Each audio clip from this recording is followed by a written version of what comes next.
Gum Gurupyo Namah.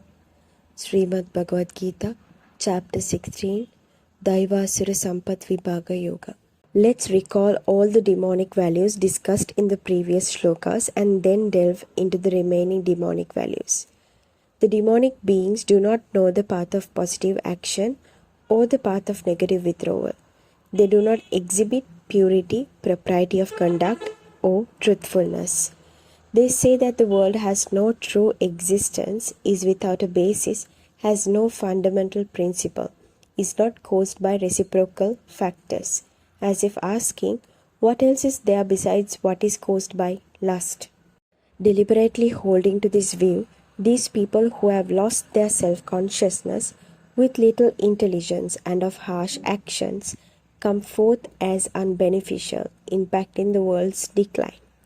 Bearing unsatiable desires, with pretentiousness, arrogance, and madness, delusionally grasping false values with affection, they act with impure resolve.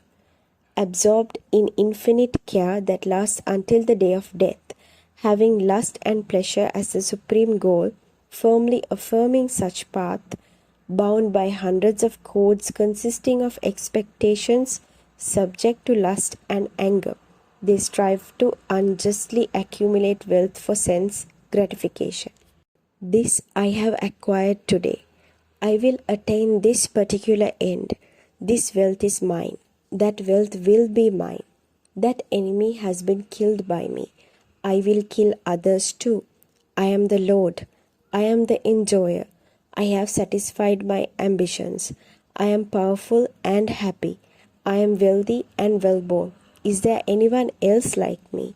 I will sacrifice. I will give alms. I will rejoice.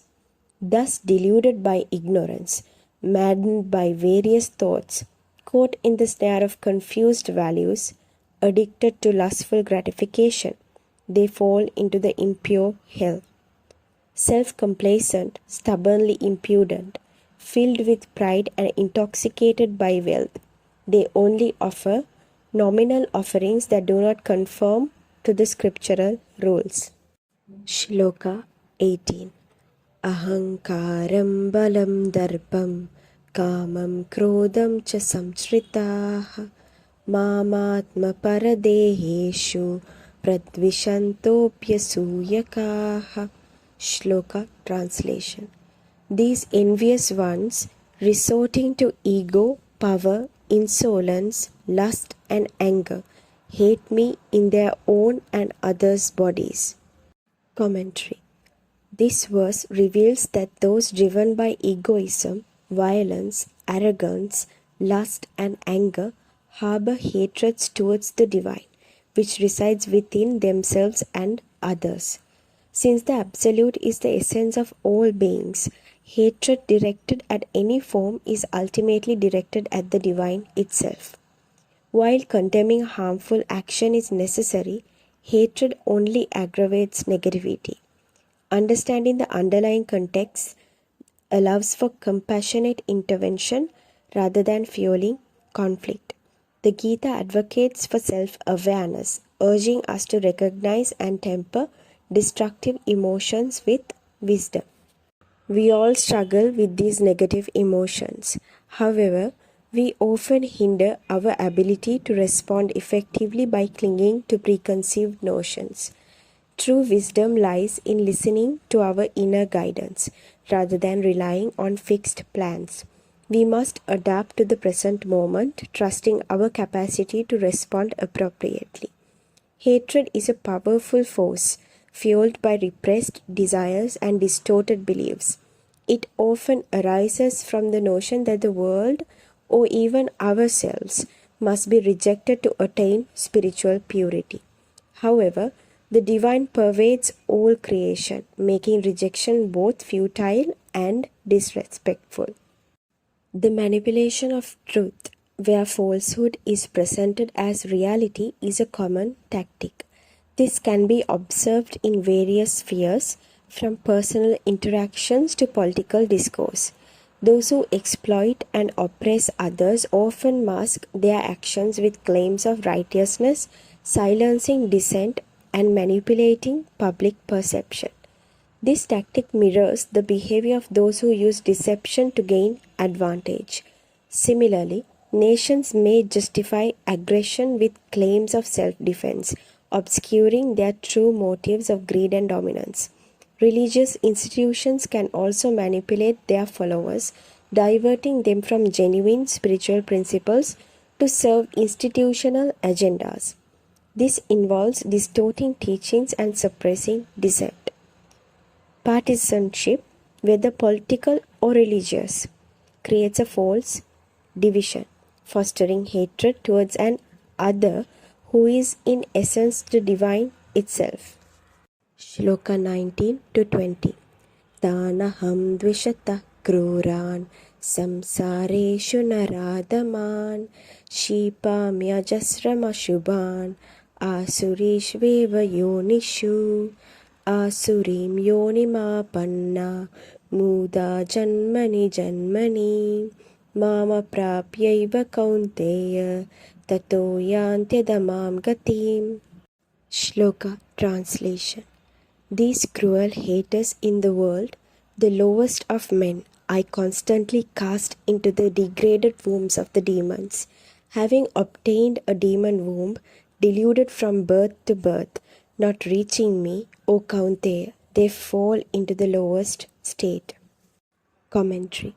These verses describe the consequence of harmful actions, suggesting that those who perpetuate cruelty are repeatedly born into degraded circumstances, trapped in cycles of suffering. While this may seem like a simple concept of reincarnation based on merit, it is more nuanced. Harmful actions create deep-seated patterns that are difficult to break, leading to repeated experiences of suffering. The wombs of demons symbolize states of mental torment created by harmful actions. These actions lead to a cycle of misery, reinforcing inner blindness. Without genuine spiritual guidance, we remain unprepared for life's challenges. The laws of cause and effect cannot be deceived. Our beliefs must align with reality to avoid sinking into perpetual suffering. We must turn our attention inward, examining our own beliefs and behaviors. Blaming others only exacerbates problems, while taking responsibility leads to solutions. We are all susceptible to delusion, and we must transform our inner landscape to create beauty instead of suffering. Shloka 21. Trividam narakasyedam dwaram nashanamaatmanaha kama krodha tata lobha tasmadetatrayam tyajet. Shloka translation. The three gates of hell which lead to the destruction of the soul are lust, anger, and greed. Therefore, these three should be avoided. Commentary. This verse identifies three destructive forces, which is lust, anger, and greed, as the gateways to suffering, urging their avoidance. Once a connection to the Supreme is established, these negative emotions naturally diminish. Until then, we must consciously strive to control them, recognizing that suppression alone is insufficient. Instead, these emotions can be channeled into a powerful drive for spiritual harmony. Desire and greed, often fueled by hatred and anger, are the driving forces behind excessive materialism and individualistic selfishness. While basic needs are valid motivators, prioritizing them over community well-being leads to societal breakdown. Spiritual development transcends mere survival, drawing inspiration from higher values. Historically, societies have recognized the value of supporting intellectual and spiritual pursuits, freeing individuals from material constraints. This allows for focused exploration of profound questions benefiting humanity as a whole. A balanced approach is needed, distinguishing between genuine spiritual exploration and exploitation. While trust is essential, discernment is crucial. We must be wary of those driven by desire, hatred, and greed as they cloud judgment and lead us astray. Shloka 22. Etair vimukta kaunteya tamo dwaraistibirnaraha acharatyatmana shreyaha tato yati param gatim. Shloka translation. O Kaunteya, a man who has abandoned these threefold gates of ignorance observes what leads to his progress and thereafter attains to the supreme path. Commentary. This verse reveals that by releasing oneself from the illusions that obscure our true nature, we can reconnect with the Supreme. This reconnection allows for a flow of beneficial guidance of a true Guru, leading us towards our spiritual evolution. By discerning between genuine emotions and ego-driven impulses, we can align ourselves with our true path. However, we often override this inner intelligence with preconceived notions and biases. Rigid adherence to fixed beliefs prevents us from embracing new perspectives and adapting to changing circumstances. The goal of detachment is to break free from impulsive, desire-driven behavior. Once achieved, we can transition to a state of unified action where the observer and the observed merge, allowing for spontaneous and harmonious engagement with life. Shloka 23-24. Yashastra viddimutsrijya vartate kamakarataha nasasiddhimavapnoti nasukam na param gatim tasmachastram pramanam te karyakarya vyavastitau nyatva shastra vidhanoktam karma kartumiharhasi. Shloka translation. He who abandons the principles of Shastra and acts under the influence of sensual desires cannot attain perfection, happiness, or the supreme path. Therefore, Shastra is your authority in deciding what should and should not be done. Understanding what is indicated for guidance in Shastra, you should perform the actions here. Commentary. These verses address the importance of adhering to guiding principles presented as scripture after extensive training in self-discovery and inner potential. This may seem contradictory, but several factors clarify its meaning. The Gita defines scripture as the highest distillation of wisdom, not as rigid rules or fear-inducing dogma. Many texts considered sacred falls short of this standard, and blind acceptance of any doctrine is discouraged. Scriptures should not be used to instill fear or manipulate behavior through threats of punishment. True spiritual guidance promotes freedom and relies on intelligence, not fear. In a time when written texts were scarce, scriptures served as repositories of inspired insights for navigating life. They aimed to liberate, not restrict. The pursuit of certainty is fundamental to spiritual inquiry, but it must be tempered with critical evaluation. Inner convictions should be scrutinized and compared with established wisdom to ensure their validity.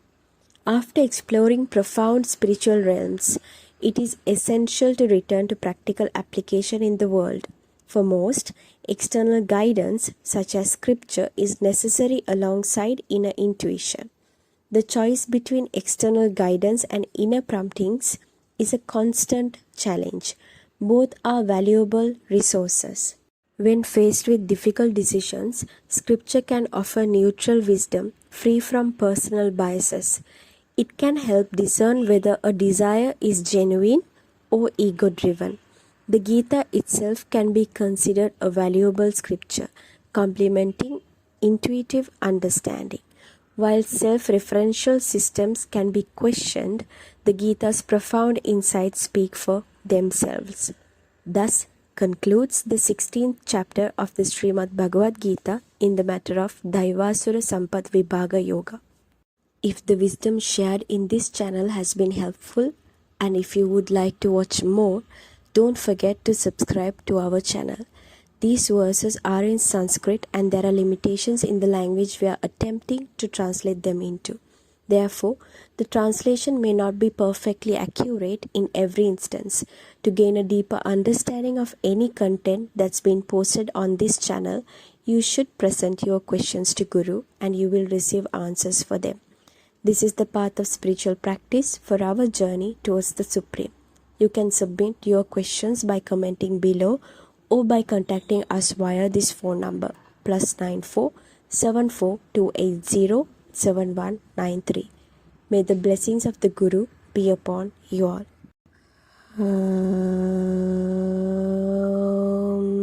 Gum Gurupyo Namah.